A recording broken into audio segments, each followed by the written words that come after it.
Thanks for tuning in to the Charles Novell School of Music podcast, The Best Day Yet.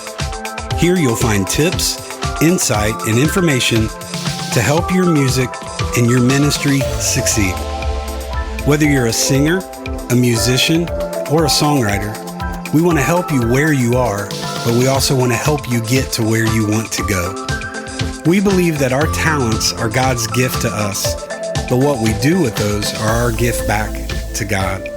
Yesterday's information is important, but what we can learn today will make this the best day yet.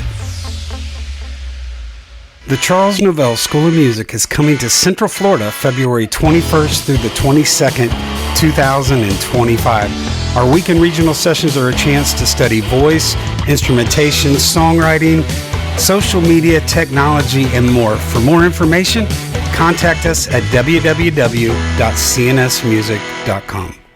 Hey, Rob Novell here. Welcome back to another episode of the CNS podcast, The Best Day Yet. Hope this finds all well today. You all, it is fall. It finally feels like fall. I don't know where you're listening today, but been doing a lot of traveling in October, and it just hasn't felt like October. It's looked like October. You got decorations. Now we have colors on trees, but man, just a couple weeks ago, the trees were still green, and it's been hot everywhere, but it is starting to feel like fall. I went out yesterday walking or a couple days ago, and just really was noticing while I was walking through the park, the colors in the trees and all of the prettiness that goes along with the fall. This is my favorite time of year. Takes me back. All kinds of memories come to mind when I start to feel the cool weather. So for me, it's always kind of been centered around NQC. That's kind of always been fall for me, the official kickoff to fall. But it didn't feel that way. This past convention, it was warm up there in Pigeon Forge. The trees weren't really colorful and turning like they do this time of year. But we're here. We are here, and I hope you're enjoying the season. I like cooler weather. I'm sorry. I just like putting on a jacket when I want to. It's easier to get cool when it is cooler out because you could just take a jacket off. I hate the hot. Y'all, it's just hot, and there's nothing legally that we can do about that. We've got to stay dressed, right? Amen. Thank you. But love this time of year. All right. Today, excited about what we're talking about today. We are talking about first things first, and we're going to apply this musically, but we're going to look into this spiritually today as well. So first things first. This past week, I love listening to podcasts. I love furthering my education. You know, I look at it this way. We can't be teachers if we're not students. So on a daily basis, my objective is to learn something to perfect Rob before Rob goes to bed each day. And in listening to a podcast the other day, it was a guitar player that I have respected, kind of followed their music for decades. And in this particular podcast, he was talking and never really took this guy to be the philosophical type. But man, he began to speak, and God began to use that setting, that situation, really just to challenge me and to encourage me about keeping the first things first in my life. So we're going to talk musically about that today. I remember growing up, music was just a part of my life, a part of my upbringing, a part of my home. My dad had a doctorate degree in music. I've shared with you before. He had me balanced on the piano bench when I think I was 4 years old. When he could set me there, he would set me there. And initially at first, it was fun, but let me explain. I have an older sister. Her name's Gwen, and my piano lessons started this way. I passed my sister in the doorway as she was coming out of her lesson, and then my lesson would be second with Dad. And as I would pass her in the doorway, she would have big old crocodile tears either streaming down or welling up in her eyes. My dad, y'all, was a little old school. The whole spare the rod and spoil the child. Listen, my dad, he was not mean or abusive in any way, shape, or form. But if we would mess up during our lesson, he was not afraid to vocalize his discontent with our efforts. So he would, at times, the tone of the voice would get as sharp as some of those notes that we were trying to learn how to play. But what it was, he was just really, really, really just trying to get his point across. And at times, Rob at 55 has the attention span of this 4-year-old student that we're talking about today. So there were times he just needed to get my attention because I could squirrel with the best of them. Our piano lessons took place in what we called our music room. Dad had a 9-foot Baldwin SD10 grand piano, which now resides in my home. It's super, super special. As I see that each day, it reminds me of my dad. It was his piano, but like we're talking today, it takes me back to those lessons. And after I listened to that podcast from the guitarist I mentioned the other day, literally the next time I walked by that piano, its placement in my home took on just absolutely new meaning. And I believe now some of the things that I heard the other day that we're going to share today may help change your perspective on why you do what you do. So I remember being young like that and loving the music. My dad, I from my earliest memories, I remember looking up to him, his abilities, and he could literally sit down at the piano. And it was like, now I understand, it was like a blank canvas. And 3.5 minutes later, there was this beautiful oil painting that he created. And early on, I started to connect to the music.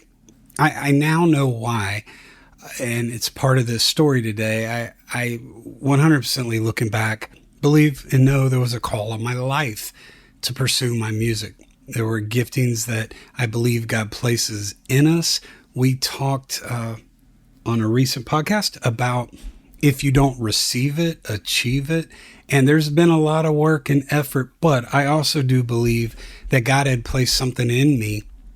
And I know my dad saw that, and maybe that was part of why he wanted to make sure that he would teach us the best that he could, so why we could be the best that we could be.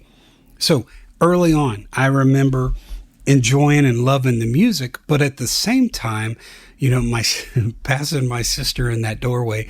Now, here's the thing. My sister did not pursue music. That wasn't her gifting. That wasn't the call on her life. And that's perfectly fine. That's why y'all, that's why the piano's in my house and not hers. So thank you, Gwen, for not pursuing your music and letting me have Dad's piano.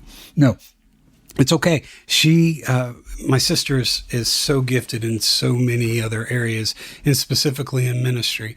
Just super, super proud of my sister and what she does on a daily basis, serving as a senior pastor at a church here in the Atlanta, Georgia area. So it's okay.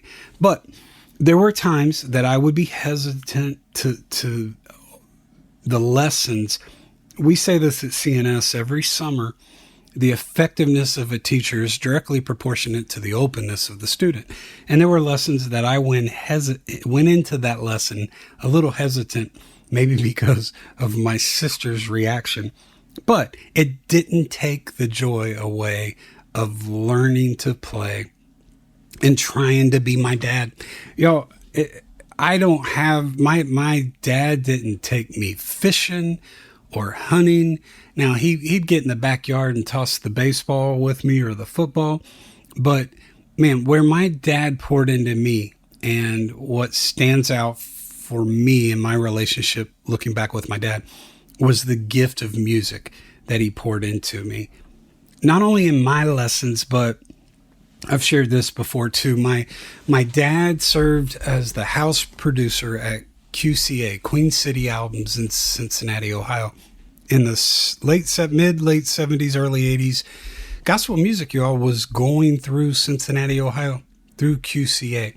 And Dad was the house producer there. And I remember every weekend being in the studio with my dad. And it was just another environment where, you know what, I fell in love with music. And it really started to become more, not just something I did once a week with my dad, but a passion and a drive inside me to strive to be something that I would eventually do every day of my life. And there was just this great excitement when I'd be in the studio watching all those different players, everything from the drummer to the guitar, the bass guitar, my dad on the piano. There'd be sessions where maybe there was a steel guitar or a fiddle or banjo. And I looking back, I remember very early that they were all instruments, but they were all distinctly their own.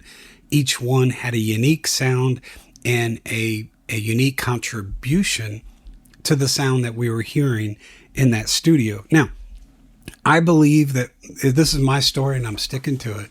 I believe that my dad wanted me with him on those weekends because, again, he wanted to expose me to that and to watch me grow and become inspired being in those circles.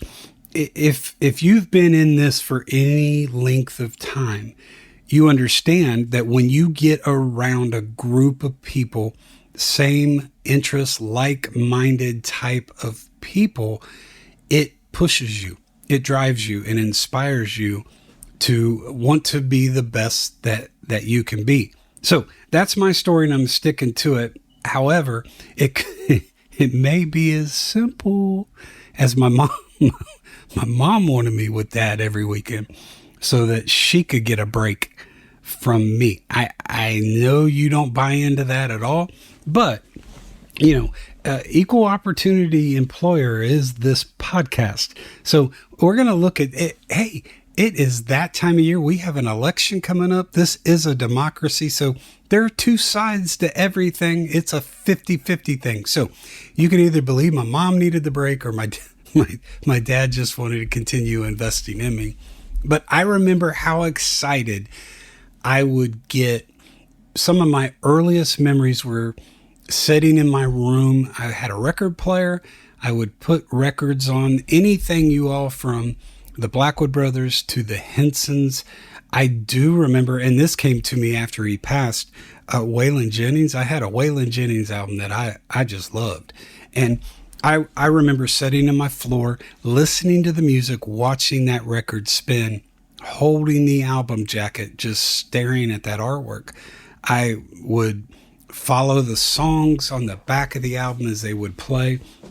And so then I started thinking, maybe I could play along with these.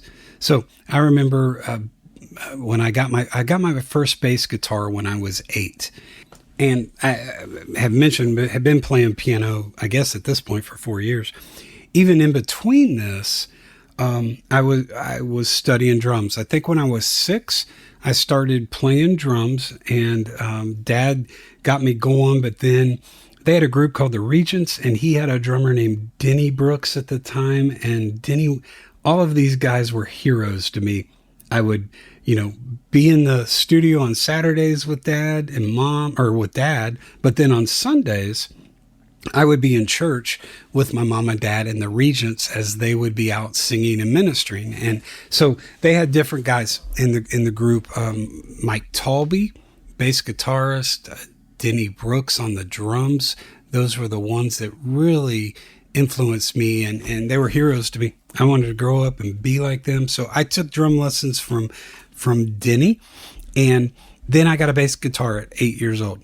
I'll never forget, my first bass guitar and amp came out of the Sears catalog. Yes, it did.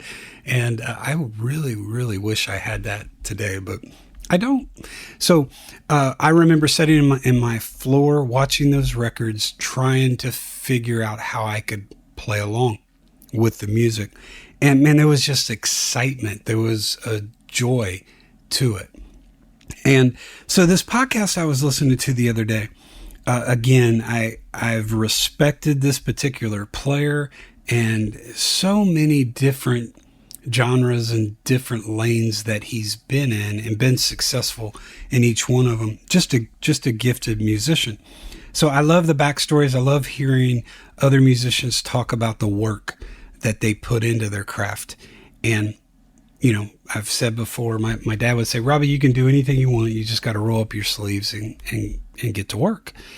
So I love listening to these type of podcast and documentaries and behind the music type of shows, because I get inspired by other people's inspiration. And especially if I connect to something they say, if I can relate to maybe a technique or a method that they used because I had been down that same path. And so always respected this individual, this guitarist musically, but like I said earlier, had no idea that he could get so deep in thought and conversation. And he was talking about his music, and he was kind of looking back over the last, 50 years. And it took him back to those days that he was in his room learning to play the guitar. And he said something that it just hit me hard.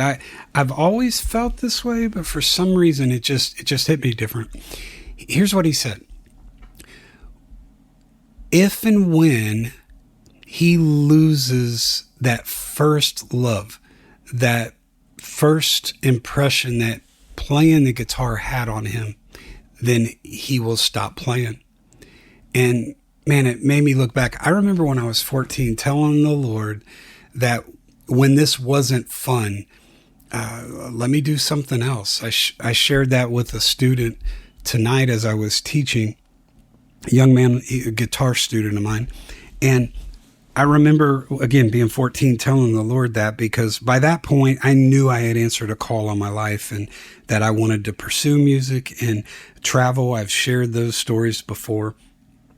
But I remember specifically talking to the Lord and saying, God, this is not something that I ever want to feel forced to do.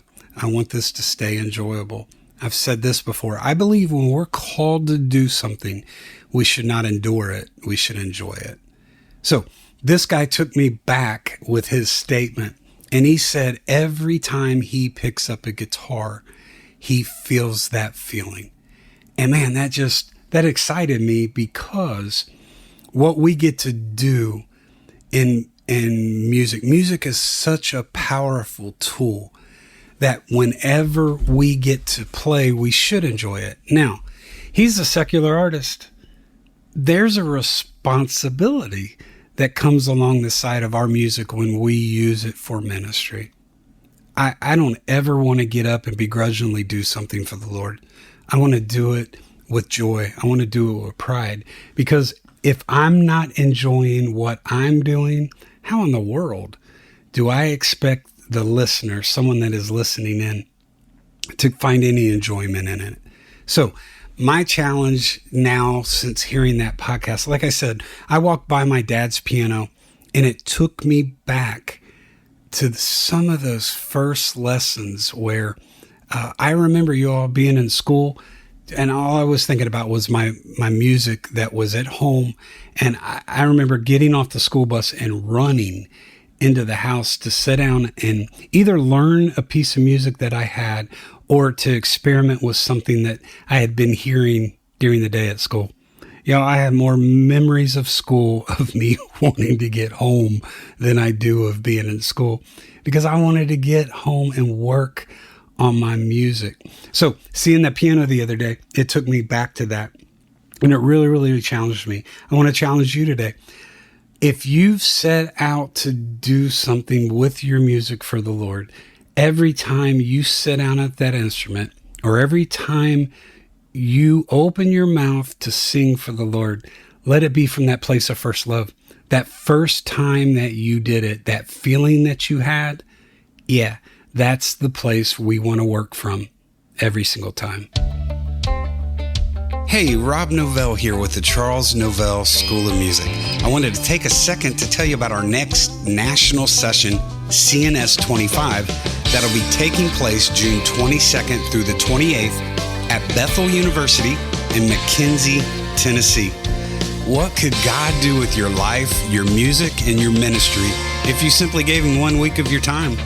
At CNS, you can study voice, piano, guitar, songwriting, bass guitar, drums, sound and technology, social media, group training, and more. For more information, reach out to us at www.cnsmusic.com. All right, so we're talking our first love today, and I said I wanted to talk it musically, and as well I want to talk it spiritually. But again, just kind of wrapping up the music side of things. Whatever you do for the Lord, let's do it to the best of our ability, but from a place where we enjoy doing it. That same podcast from a secular guitarist that inspired the reason I do what I do, and wanting just every time I sit down to play whatever instrument it is that I'm playing at that time, I want it to be from a place where I love getting the opportunity to do this. But it also, it challenged me spiritually. And I thought of a story out of Luke, the 10th chapter. I believe it's 38 through 42. I'm looking. Yes, I was correct. Look at me. Look at me. The heading in my Bible says Martha and Mary. So starting at verse 38, I want to read these four. Now it came to pass, as they went, that he entered into a certain village, and a certain woman named Martha received him into her house. And she had a sister called Mary, which also sat at Jesus' feet and heard his word. But Martha was cumbered about much serving, and came to him and said, Lord, dost thou not care that my sister hath left me to serve alone? Bid her therefore that she help me. And Jesus answered and said unto her, Martha, Martha.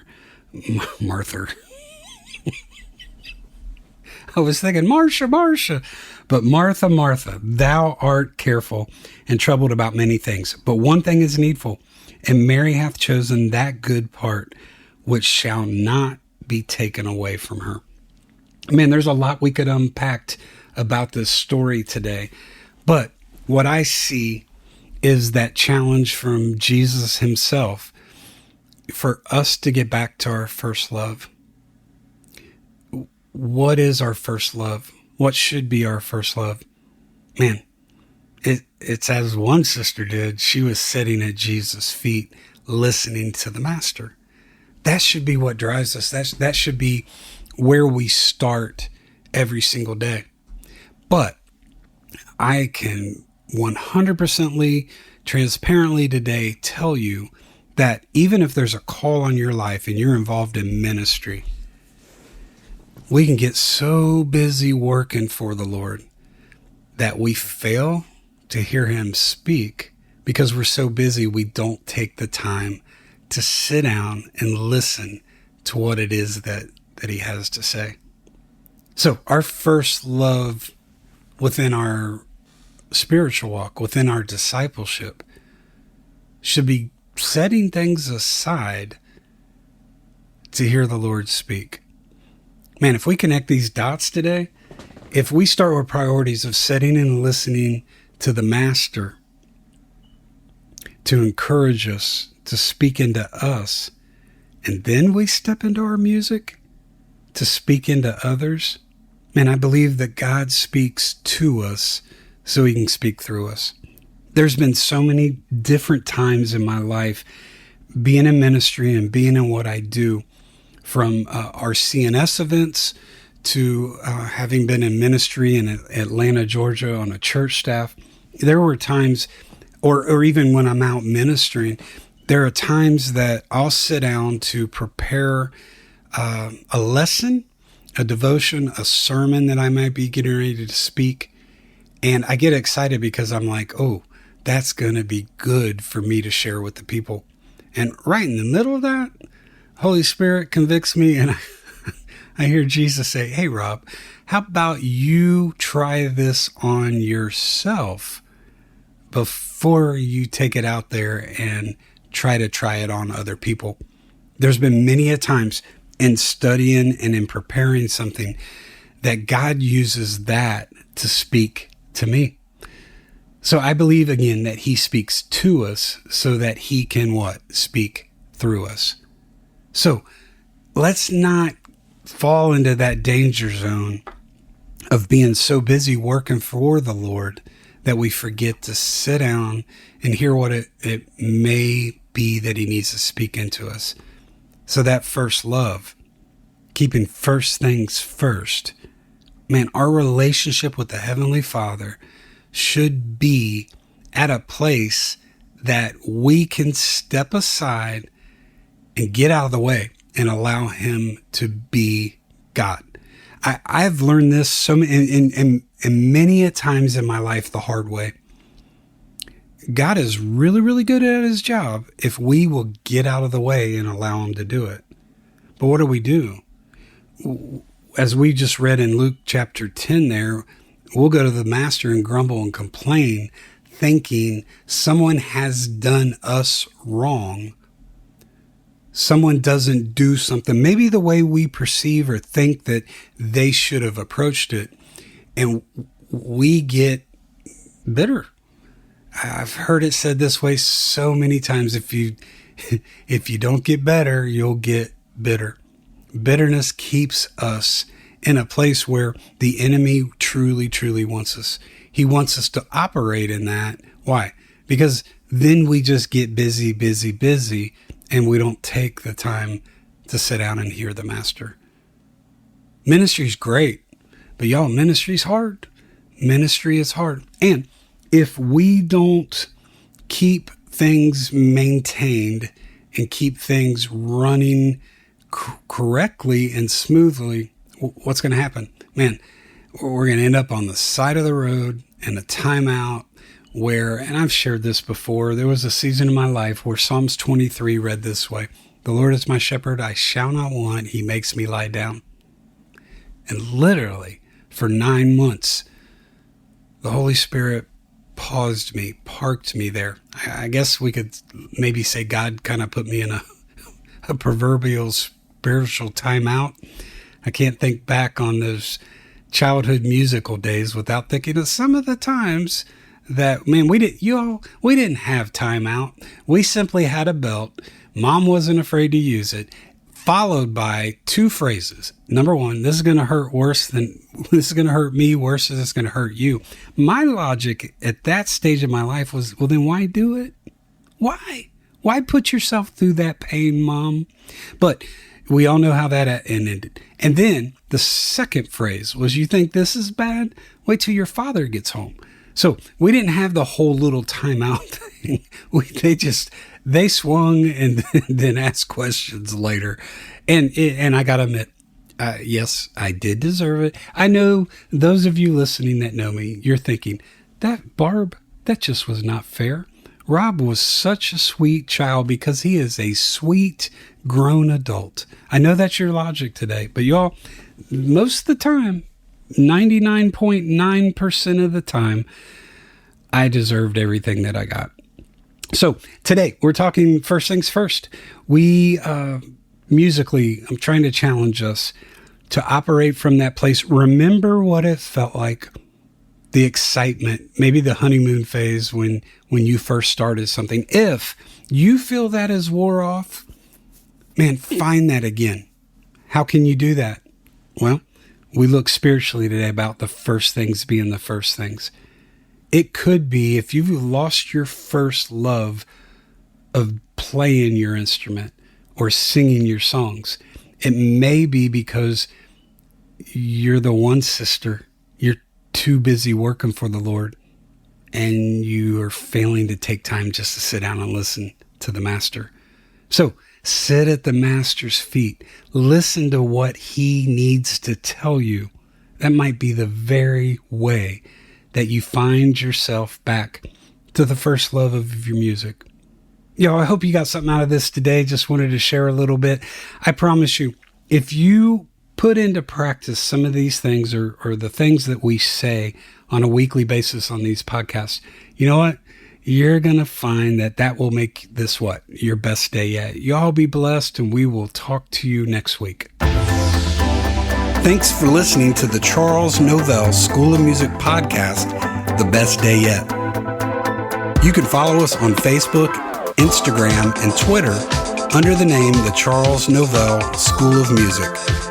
And for more information on CNS and our upcoming events, like our online school, our weekend regional sessions, our creative coaching, and our pastor's retreat, you can visit us at our website at www.cnsmusic.com. As you've listened to this episode, we hope that you've gained some information that you can apply to your music and to your ministry to make today the best day yet.